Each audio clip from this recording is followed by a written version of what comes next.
दादा भुसे तसंच भरत गोगावले उपमुख्यमंत्री एकनाथ शिंदे यांची भेट घेणार आहेत। पालकमंत्री पदाबाबत चर्चा होण्याची शक्यता आहे। दादा भुसे आणि भरत गोगावले उपमुख्यमंत्र्यांना भेटणार आहेत। नाशिक आणि रायगड पालकमंत्री पदाबाबत या तिघांमध्ये चर्चा होण्याची शक्यता आहे।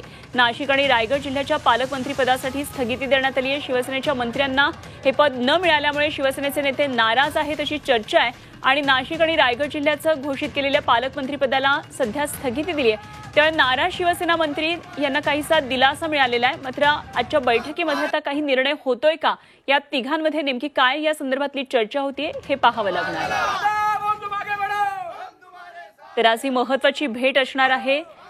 नाशिक आणि रायगड जिल्ह्याच्या पालकमंत्री पदासंदर्भातली जी रस्सीखेच आहे, पालकमंत्री पद जाहीर करून सुद्धा पुन्हा एकदा स्थगिती द्यावी लागलेली आहे आणि त्यामुळे काय नेमकी या तिघांमध्ये चर्चा होतीये बघावं लागणार आहे। दादा भुसे, भरत गोगावले आणि उपमुख्यमंत्री एकनाथ शिंदे या तिघांमध्ये या संदर्भात चर्चा होणार आहे।